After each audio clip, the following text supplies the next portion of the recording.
কপলা বৰি কটা বৰি তাকো এৰিলে বান্ধিলে নাও তাঁতি কুচি পালেং দিহাতী ছমাহ পতালে চোন পৰা ভেটি এবছৰ কনিয়ালে কমাৰ কুচি ছমাহ পতালে চোন পৰা ভেটি এবছৰ নিয়ালে কমাৰ কুচি বিধিৰ বিপাক তাতো নগহিল মন কুশল বিচাৰি থিতাপি হ'ল পাত-বাউসী থান।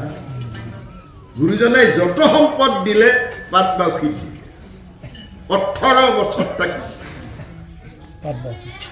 কথাটো অতি গভীৰ।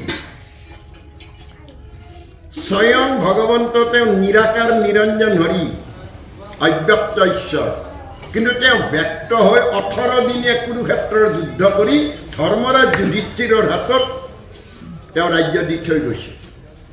কৃপালু গুৰু শংকৰদেৱে তেজমঙহৰ দেহ লৈ আহি ঘৰ সংসাৰ কৰি 18 বছৰ থাকি অসমীয়া জাতিটোক জীয়াই থকাৰ সমল দি থৈ গৈছে।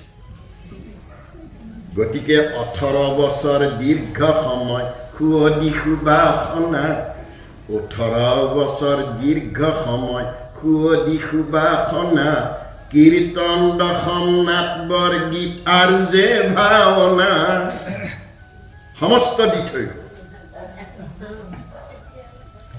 এইজন ভগৱন্ত পুৰুষক আমি অসমীয়া জাতিটোৱে কিন্তু নিচিনি। মাধৱে চিনাকি কৰি দি থৈ গ'ল জগজন বন্দন দৈৱকী নন্দন জোহাৰি মাৰল কংস জগজন তাৰণ দেৱ নাৰায়ণ শংকৰ তাকেৰি অংশ। আমি নিচিনিলো। তেওঁৰ মাল লৈ আমি কিন্তু দোকান বহুত কৰিলোঁ।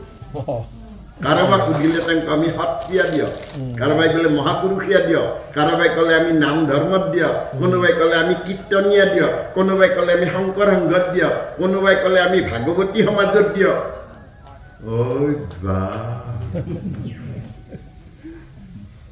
আপোনাৰ গুৰু ক'ত? মোৰ বৰপেটাত দিয়ক। আপোনাৰ আমি চমৰীয়া সত্ৰত আমাৰ গুৰু। আপোনাৰ গুৰু বোলে মোৰ গুৰু মাজুলীত দিয়ক।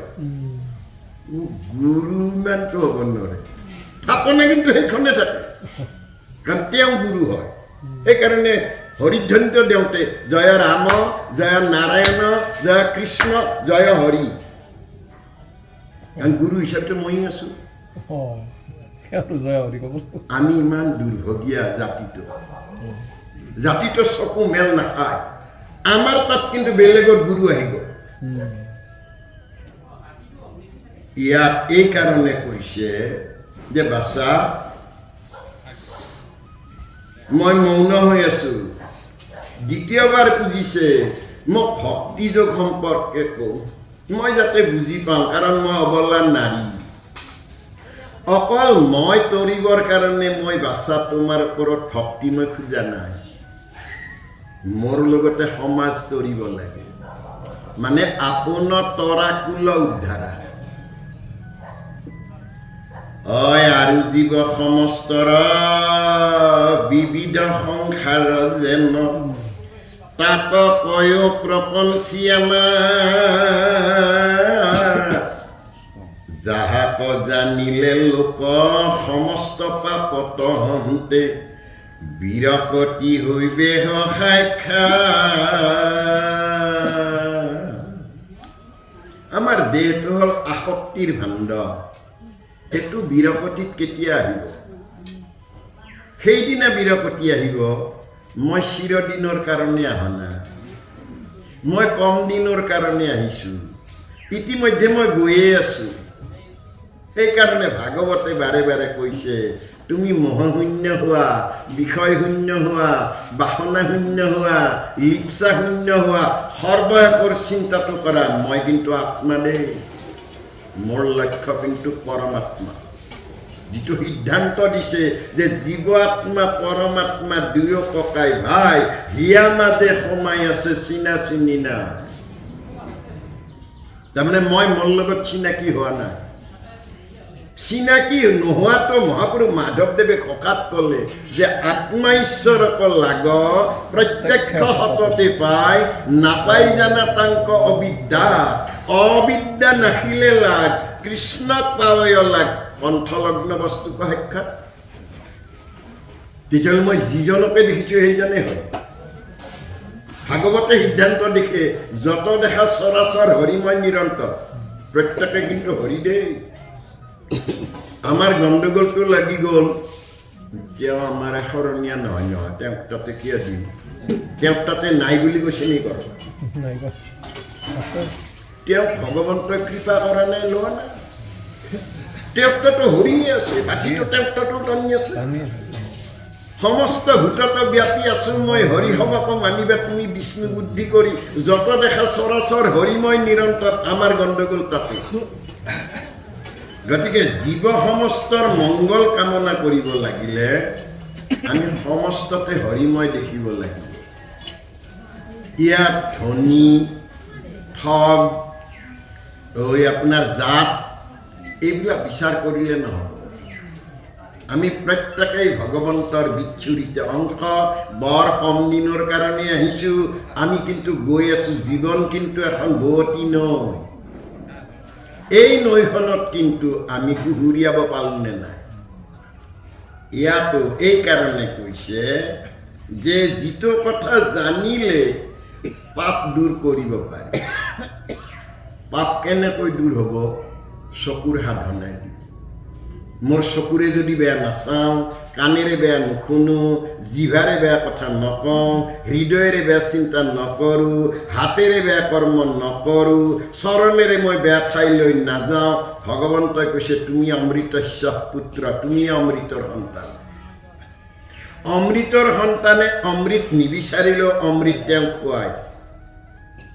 এয়া দৈত্যকুল দেৱকুলে লগ লাগি সমুদ্ৰ মন্থন কৰি ওলোৱা অমৃত নহয়। সেই অমৃত আপোনাৰ ইন্দ্ৰকে আদি কৰি সকলো দেৱতাই খাইছে। সেই অমৃত বাতিক লৈ খোৱা অমৃত। সেই অমৃত কিন্তু 24 ঘণ্টাত ওলাই গৈছে। সেইকাৰণে তেওঁ কয়াধুক হৰণ কৰিছে দৈত্যৰ ভাৰ্যা। অহল্যাশীল হৈ থাকিব লগা হ'ল। সেই ইন্দ্ৰৰ ভাৰ্যা শচীতকৈ ৰূপৱতী নাই। তেতিয়াহ'লে দেৱতাবিলাকে চৰিত্ৰহীন। এই চৰিত্ৰহীন দেৱতাবিলাকে নানা কলংক আনি দিছে। আমাক প্ৰথম ঘোষাটোতে কৈ থৈ গৈছে, আদি সত্য যুগে শুদ্ধ ধৰ্ম আছিল একমাত্ৰ হৰিনাম। হৰিনাম পাদে নাই। নাৰায়ণে নিজৰ নাম নিজে কৈ থাকে। আপোন নামৰ মহিমা হৰি আপুনিও নাজানন্ত। নিজৰ নামৰ মহিমা নিজেই বুজি পোৱা নাই নাৰায়ণৰ। কৈ কৈ ভাগৰ লাগি তেওঁ ভাবিলে মোৰ হৈ বেলেগে যদি নামটো ল'লে হয়। কেনেকৈ বেলেগে ল'ব? 33টা সন্তানৰ জন্ম দিলে। আজিকালি 33 কোটি বুলি কয়। 33টা সন্তানৰ জন্ম দিলে। 33টা সন্তানে এওঁৱে পিতৃ, গতিকে তেওঁৰ ওচৰত গৈ নাৰায়ণ নাৰায়ণ এইটো কৰে। নাৰায়ণৰ বৰ সুখ, বেলেগে নাম লয় মোৰ। সিহঁতে ভাবিলা সদায় পিতাৰ নাম লৈ থাকিম না। পিতাৰ দৰে যদি আমাকো এনেকৈ সেৱা পূজা কৰিলে হয়। সেইদিনা কিন্তু নাৰায়ণে কৈছে যে তোমালোকে নালাগে আৰু মোৰ নাম ল'ব। বোলে কিয়? বোলে বাটত আহোঁতে তোমালোকে তিনিওটাই আলোচনাটো গোটেই কথা তোমালোকক বোলে লাগে। ভাৱ আহিছে যাতে কাম কৰা, মোক ঢাকি দিয়া। কেনেকৈ? তোমালোকে নোৱাৰিবা, বৈষ্ণৱে ঢাকিব পাৰিব। কৈলাশত আছে তেওঁ, দেৱাদিদেৱ মহাদেৱ। তোমালোকে গৈ কোৱা গৈ যে নাৰায়ণক ঢাকি দিব লাগে। তেওঁ জাপ মাৰি উঠিল, বাপৰে বাপ, নিজৰ ভাৰ্যাকে মই এৰিছোঁ। মই অনবৰত তেওঁৰ চিন্তাত থাকোঁ, তেওঁক মই ঢাকি দিম। আমি কোৱা কথা নহয়, নাৰায়ণে কৈছে সেইকাৰণে আহিছোঁ। শিৱ গ'ল, নাৰায়ণক ক'লে প্ৰভুৱে কি শুনো? বোলে তুমিওতো দেৱতা, ক'ত থাকা? বোলে শ্মশানত। শ্মশানৰ পৰা মাতি আনি তুমি পূজা, ময়ো পাম পূজা। পাবা, দেৱতা হিচাপে পাবা, খালি মোক ঢাকি দিয়া। কেনেকৈ ঢাকি? তুমি বৈকুণ্ঠত নামি নুলিয়াবা। হ'ল হ'ল। সত্যত ধ্যান বুলি কওঁ। সত্যত নামটো তুমি নকবা, ধ্যান বুলি কওঁ। আৰু তুমি বেছি জোৰ দিবা স্বৰ্গৰ কথা। স্বৰ্গৰ দেৱতাবিলাকৰ পূজা পাতাল, যাগ যজ্ঞ এইবিলাকৰ কথা ক'বা তুমি। মই ক'লেতো ঋষিবিলাকে লিখিব, সেইটোৱেতো কৈছোঁ। তুমি ক'বহে লাগে, ঋষিয়ে লিখক। প্ৰভু এইটোৰ কাৰণে মোৰ অন্যায় নহ'ব কৰ্ম কৰিলে অন্যায় হ'ব জয় বিজয় কিবা মোৰ ওচৰত থকা নাছিল সি পতিত হ'ব নালাগিল অসুৰ হ'ব নালাগিল অসুৰ হোৱাৰ কাৰণে মোৰ কামত আহিছে নহয় তোমাৰো যদি তেনেকুৱা কিবা গণ্ডগোল লাগে কামত আহিব মই কৈছোঁ এইটো কাম কৰা কাৰণ দেৱতাবিলাকক লাগে তুমিও দেৱতা শিৱৰ এটা চিন্তা হ'ল মই এন শ্মশানত থাকোঁ মোকো মাতি আনি পূজা দিব সাতটাই সদায় নিজৰ গাতে কিটানে গতিকে তেওঁৰ এটা ভাৱ হ'ল হওক দে গতিকে তেওঁ ঋষিমুনিবিলাকক ক'ব ধৰে শিৱই যেতিয়া ক'লা ঋষিমুনিয়ে লিখিলে যাক যজ্ঞ পূজা পাতাল ইত্যাদি বৈকুণ্ঠৰ নাম নাই ভগৱন্তৰ নাম নাই সত্য ধ্যান বুলি ক'লে নাম যেতিয়া নোহোৱা হৈ গ'ল হিৰণ্যকশিপুৱে আনন্দিত হৈ গ'ল কেইটামান দিন নাম শুনিছিলোঁ এতিয়া মাত নোহোৱা হৈ গৈছে ময়ে ভগৱান মোক বাদে আৰু কোন ভগৱান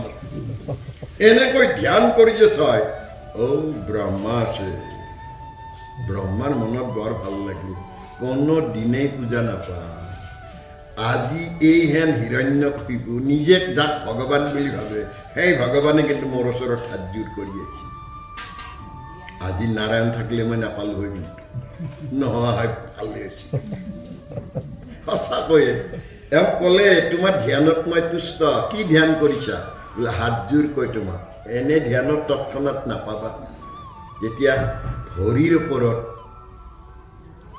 এনেকৈ থাকিল নাই তাতো নিদিল তেতিয়া এখন ভৰিত এটা আঙুলিৰ ওপৰত থিয় হৈ তেওঁ যেতিয়া কৰিলে তেতিয়া ব্ৰহ্মাই বোলে ইয়াতকৈ আৰু বেলেগৰ পৰা নাই নিদিলি খায়ো নকৰোঁ দিয়াই ভাল এই তালে তাল কি লাগে তোমাক বোলে যেন মই অস্ত্ৰত নমৰোঁ পানীত নমৰোঁ দেৱতাৰ হাতত নমৰোঁ মনুষ্যৰ হাতত নমৰোঁ অগ্নিত নমৰোঁ মুঠৰ পৰা দিনত নমৰোঁ ৰাতি নমৰোঁ তথাস্তু পৃথিৱীখন কঁপি গ'ল বৈকুণ্ঠত নাৰায়ণ লৰি গ'ল সিদিনাখন তেওঁ ধ্যানমগ্ন হ'ল হৈ ভাবিলে ব্ৰহ্মা মোৰ নাভি কমলত জন্ম হৈ কি বৰ দিলে জন্ম পালেতো মৃত্যু হৈছাম বাঢ়ি তেওঁতো মৃত্যুৱে নোহোৱা কৰি দিলে এইটো হ'ব নোৱাৰে তেতিয়াহ'লে মই যাওঁ এই বুলি স্বয়ং নাৰায়ণে তেওঁ পয়াধুৰ গৰ্ভত আহি স্থিতি হ'ল স্থিতি যেতিয়া হ'ল ৰূপৱতী হ'ল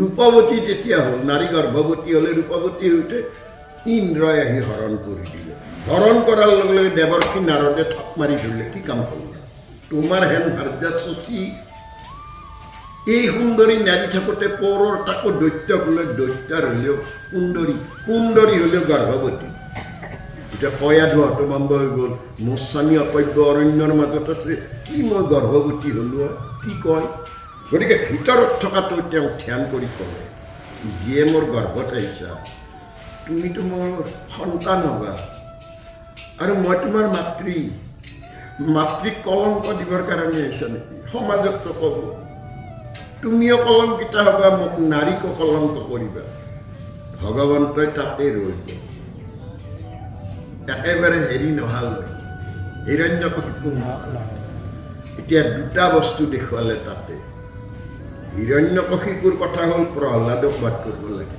ই ভগৱানৰ নাম কয় হাতীৰে গছকাই অগ্নিত পেলাই দিয়ে শিল বান্ধি দিয়ে কিন্তু সি নমৰে প্ৰহ্লাদৰ চেষ্টা হ'ল মই মোৰ কাম কৰিবই লাগিব তোমাৰ বাদ কৰিবই লাগিব যেনতে গতিকে তেওঁ বাপেকক দেখুৱাই দিবলৈ সঠিক স্তম্ভটোতে আছে কীৰ্তনত গুৰুজনে কথাটো কৌশল কৰি ক'লে হে প্ৰহ্লাদ মোহৰ ৰূপ জানিবা নিশ্চয় প্ৰহ্লাদ মানে আহ্লাদ মানে আনন্দ কৃষ্ণ মানে আনন্দ কৃষ হেন শব্দ এইটো পৃথিৱী বাচক হৈলা ন আনন্দ প্ৰৱৰ্তয় ইয়াতো সেইকাৰণে কৈছে অজাত হন্তে হুয়া ভয় লোকে পুণ্যই আচৰয় হেন কাল ঈশ্বৰৰ গতি কহিয়ক বিভাগীয়া যদি বাপ আছে দায়া শুনি মই থাকো সম্প্ৰতি য'তেই ভয় আছে তাতেই ভক্তিৰ উৎপত্তি হয় মানুহ এজনক যদি ৰাতি 2টা বজাত যাব দিয়া হয় পাৰবি না সি কিন্তু থতমত খাইছি যদিও লাজো কৰিলে শহুৰ খুৰ খালি গতা কাটাই চাবা দিছিল সিহঁতৰ আগত নৰিম বুলি ক'ম না মই এনেকৈ হৈছে নকৰোঁতো এই অতদিন গৈছোঁ এইবুলি পেলাই হেৰি কৰে কৰি যেতিয়া গ'ল একেবাৰে বাঁহেদি এনেকৈ অহা গছৰ তলত তাতে শিয়াল এটাই ঘৰতকৈ আগে দি ভগৱান এইখিনি ইয়াত পাৰি যা পালি আৰু ভগৱানৰ নাম আহিছে তেতিয়াহ'লে আমাৰো এটা ভয় হ'ব লাগে অভয় খোজা বোলে অভয় চৰণে শৰণ লৈ লৈ হৰি নাৰায়ণ মানৱী জনম হাম ফল কৰিলে হৰি নাৰায়ণ হৰিও হৰি চৰণে লাগো অভয় চৰণে শৰণ মাগো তেওঁ অনাদি অনন্তক মই জানিব লাগে ইয়াতো এই নিমিত্তে কৈছে অজ্ঞানই আন্ধাৰ মাজে শয়ন কৰিয়াই আছে শ্ৰান্ত গুয়া জীৱ জগত তাসম্বাক কৰি দায়া উদয় হৈলা তুমি যোগপন্থ প্ৰকাশ ভাস্কৰ ভাস্কৰ মানে সূৰ্য যোগপন্থৰ ভাস্কৰ হে সন্তান তুমি মোৰ সন্তান হ'লেও কিন্তু মই এটা কথা কওঁ সমাজখন কিন্তু অজ্ঞান আন্ধাৰৰ মাজত শয়ন কৰি আছে তেতিয়াহ'লে আমি শয়নত আছোঁ সাৰ পোৱা মানুহৰ সংখ্যা বৰ কম সেইকাৰণে কৃপালুগুৰু শংকৰদেৱে জাগৰণৰ গীত দিলে চলনৰ গীত দিলে খেলনৰ গীত দিলে আমি জাগৰণ নকৰোঁ আমি নামঘৰীয়াক দায়িত্ব দিলোঁ কাৰণ বছৰত টকা দিম নহয় বছৰৰ মূৰত দিম জাগৰণ তেওঁ কৰে নামঘৰীয়াৰ কথা হ'ল বতৰ বৰ বেয়া আজি জেগাত দে প্ৰভু মই বাতা বৰষুণ বাজি দি আহিলোঁ আৰু যাব লাগিব মোক ইয়াতে মই যোগ্য থাকিলে কি হ'ব তেতিয়াহ'লে মই মোক যাব লাগিব এইটো মহাপুৰুষ মাধৱদেৱে ক'লে আপুনি আপোনাৰ বন্ধু আপুনি আপোনাৰ শত্ৰু আপুনি আপোনাৰ ৰাখে মাৰে হৰিক নহদি নৰে আপুনি হয় নষ্ট হৰি হৰি আপোনাক তাৰে মই মুখে তৰাব লাগিব মোক আনে তৰাব নাই তেতিয়াহ'লে মই মুখ তৰাব লাগিলে মই আঁঠিব লাগিব পৰকালৰ বিত্ত মই আঁঠিব লাগিব এই নিমিত্তে কৈছে এতেকে জানিলো মই ইবাৰ সমস্ত লোক উদ্ধাৰ কৰিবা কৃপা মই হৰি মোৰ মহাধন্যই আছে অসংখ্যাত পুণ্য হেন প্ৰভু গৈলা হাতন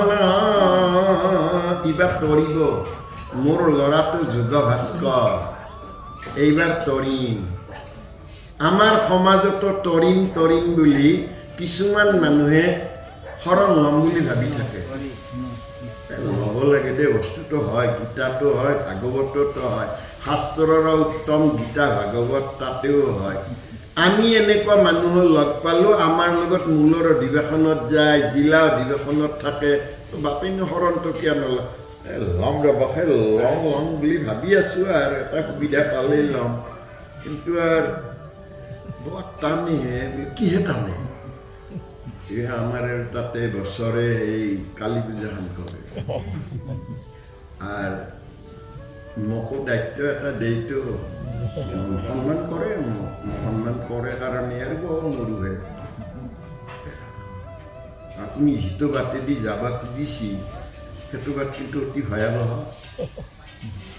হয় না বোলে হয় কেনে তুমি না যাবা মোৰে শপত তুমি না যাবা সেই বাটে বাটুৰি খাবা তুমি হাবা থুৰি সেই বাটে তুমি খোজ নিদিবা তুমি না যাবা মোৰে শপত তুমি না যাবা সেই বাট বৰ চঞ্চল মৰিচিকা জলে তলমল সেই বাট বৰ চঞ্চল মৰিচিকা জলে তলমল আশাৰ দোলনি দুলি গতি পথ যাবা বুলি আশাৰ দুলনি দুলি গতি পথ যাবা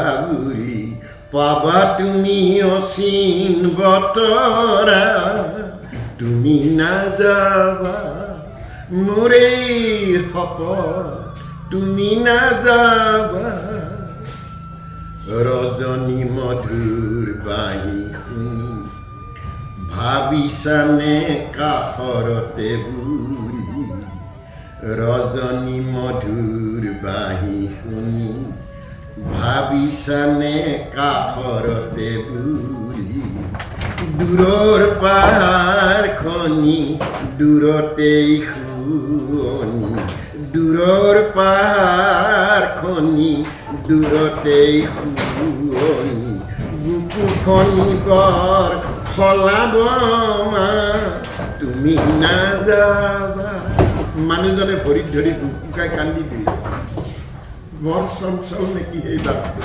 বোলে বৰ চঞ্চল বলি দিবা দিব বলি দিলে তোমাৰ অমুক হ'ব তমুক হ'ব ক'ব তুমি ছাগলীটো নিদিবা প্ৰথম ল'ৰাটোক বলি দিবা হা সেই ধৰ্ম এনেকুৱা বৰ খাব কিন্তু নাজানো এতিয়া আমাৰ এশৰণ হৰিনাম ধৰ্মত আহিছে তেতিয়াহ'লে মানুহ এজনক সংসাৰলৈ আপোনাক কেনেভাৱে বেলেগ সহায় কৰিব নোৱাৰিলেও সত্যৰ অন্বেষণ কৰিব দিব তৃতীয় স্কন্ধ ভাগৱতত আপোনাৰ ব্ৰহ্মাদেৱে স্তুতি কৰোঁতে সেইকাৰণে কৈছে হে ভগৱন্ত একান্ত ভকত সমস্তৰে পুৰি মন ইটো চিদানন্দ ৰূপক প্ৰকাশ কৰি আছা নাৰায়ণ ব্ৰহ্মাই স্তুতি কৰিছে তেতিয়াহ'লে উৰণ বুৰণ গজন ভ্ৰমণ চাৰিমুঠি দিৱস ভগৱন্তই পালন কৰিছে সময়মতে দিছে সময়মতে সন্তান দিছে সময়মতে কৰিছে গছৰ ডালত থকা মাছৰোকা চৰাইটোৱে নদীৰ পৰা থাপ মাৰি মাছজনী এই পাখিখন জোকাৰি দিয়ে পাই গ'লো বগলীটোৱে টোপ পাতি ৰখি আছে পুঠি মাছটো ধৰি প্ৰথমতে পাখিখন জোকাৰি দিলে পালোঁ তেতিয়াহ'লে এই আনন্দটো কেনে দিয়ে ভগৱান তেতিয়াহ'লে ভগৱন্তে এটা বাট দিলে আমাক নিৰ্ধুনময় বাট আমিবিলাকে এই বাটেদি এইটো ৰাজমাৰ্গ বুলি কৈছে এই বাটেদি আমিবিলাক আহিছোঁ তেতিয়াহ'লে আমাক কিন্তু বেদে আৰু এটা কথা কয় এই বাটেদি আহিলে চৰৈগতি চৰৈগতি চৰৈগতি এই বাটেদি তুমি গৈ থাকা গৈ থাকা গৈ থাকা মই পাম না নাপাম মই নাজানো কোন জন্মত পাম তাক নাজানো আমিবিলাকৰ গণ্ডগোলটো তাতে যিদিনাই হৰণ ল'লোঁ সেইদিনা এনভেলপটো আমি পোষ্ট অফিচত দিলে পোষ্ট অফিচে মাৰলাই নহয় তোৰ মাৰিলেতো নহ'ব সেইটো আৰু বান্ধি পেলাই পঠিয়াব লাগিব আমাৰ লগত দিনে আমি বাহাদুৰি কৈ দিলোঁ তহঁতে লোৱা নাই সি ল'লোঁ আমি কেতিয়াবাই লৈছোঁ ললিহে লোৱাৰ দিনা কিন্তু হৰণ সদস্য কৈছে চা একেদিনাই মনত নাথাকে এই পুৰণা আগৰ ভকতক গৈ কাষত বহি সুধিবি কাষত বহি সেই মানুহে আহি আৰু মোক কৈছে বোলে গেলোঁ